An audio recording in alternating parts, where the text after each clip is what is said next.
Good morning all. If you like true crime cases solved or unsolved, please consider subscribing to the channel as we'll be posting videos every week and we hope to see you there.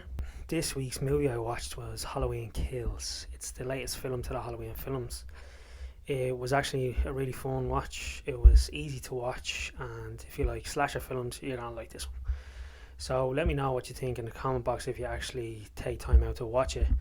And also let me know if you want me to get rid of this sequence, the movie of the week sequence, and just continue on with the story. Otherwise, let's get into the case.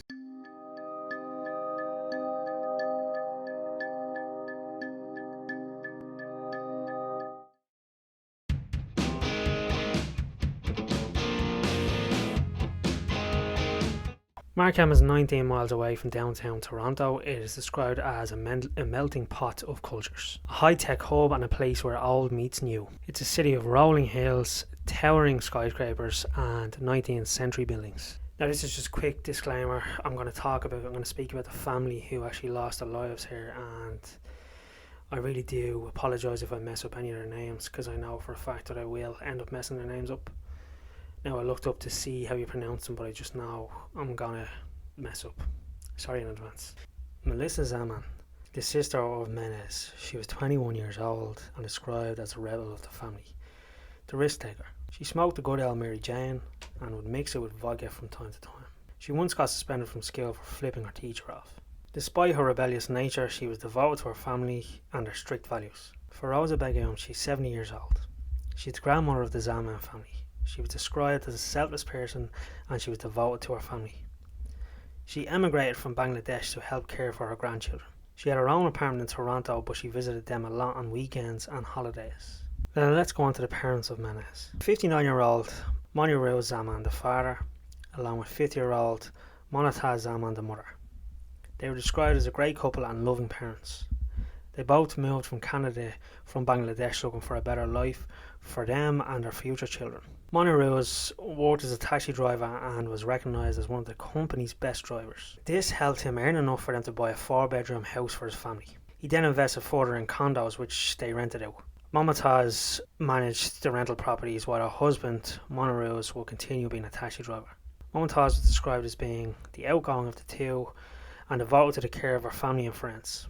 The York police received a phone call from a person who said he was playing an online game, and another person said that he massacred his whole family. He said he had just killed his whole family, and he sent pictures of the family dead to all of his friends. The person who called the police, he didn't know the full name of his online friend, just that his player bio was Zaman and that he was from Canada. From there, the York police, they found an IP address, all thanks to the help of the person who rang the police. From there, the community on the game Perfect World, they had links to his PayPal account, and in the account it actually had his home address, which led to a 4-bedroom house in Markham, Ontario.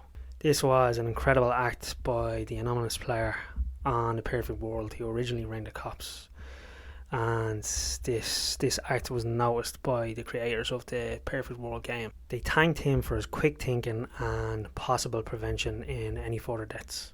The York Regional Police, now with the address, 12 hours later, they went to a 4-bedroom house in the Markham area and they stumbled across the gruesome scene of 4 dead bodies. And they're all part of the same family. I'm not too sure now on why they took so long to actually do a wellness check, but 12 hours later, at around 3 p.m, they called to the rest. Suspect of the murders is Menhaz Zaman. He's 23 years old and he met the police at the front door when they arrived. He was the one who killed his mother, his father, his grandmother and his sister, all within hours of each other. Before we move on any further with the events, let's take a look at Menhaz. Let's have a look in and see what his life was like. 23-year-old Menhaz Zaman. He was living at home with his parents. He was doted on by his mother. She loved to talk about him to her friends. She loved to tell her friends what great ambitions she had for him. Menhaz was shy in front of strangers. When he spoke, it was soft, with none to very minimum eye contact. He kept to himself and was a good student. Enrolled in the physics, chemistry and math classes, this would help him in securing a position in York's University Mechanical Engineering program, in which his parents were over the moon. Menhaz, he didn't date in or outside of school. He didn't go to any parties either. He would go to school and then come back home and go on to video games for the rest of the day, which was somewhat normal in this day and age. He had discovered a multiplayer role-playing game called Perfect World. He made friends from Israel, Belgium and Tunisia.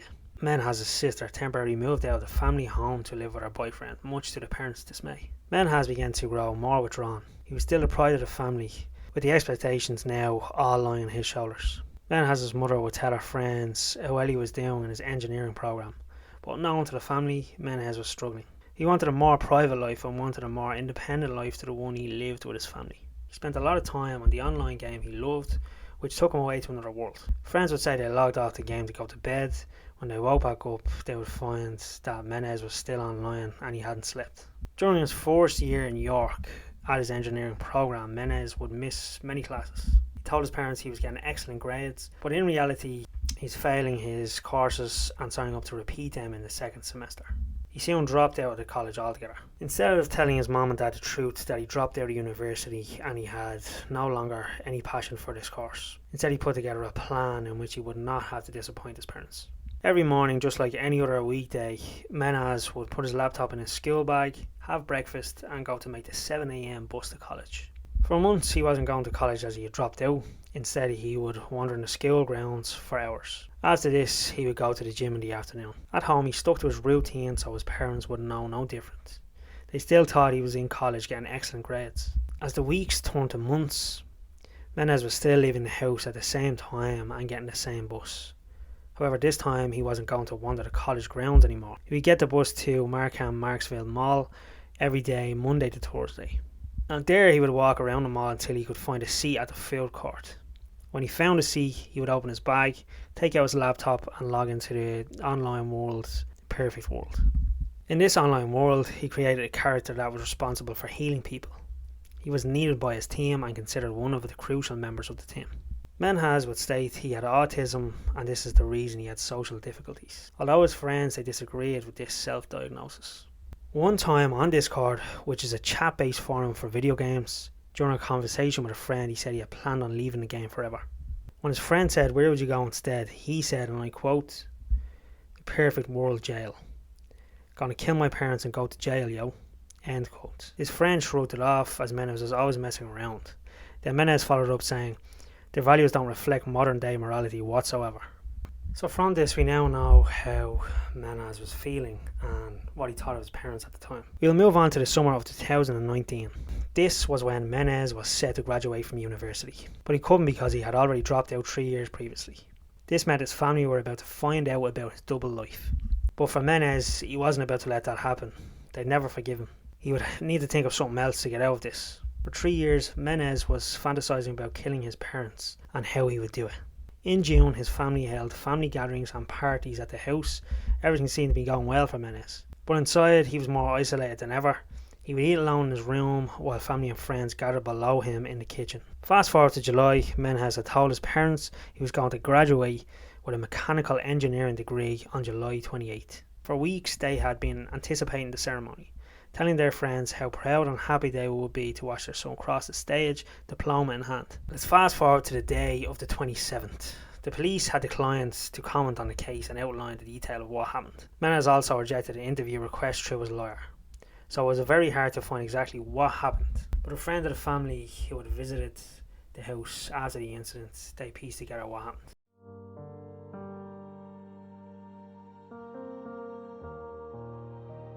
On the day of the 27th of July 2019, which was a Sunday, Menhaz set his plan in action. Mamota and her mother, Feroza, along with Menhaz, were the only ones at home that morning, as Melissa was in a part-time job as a cashier in nearby Food Basics, and his father had a shift in the cab.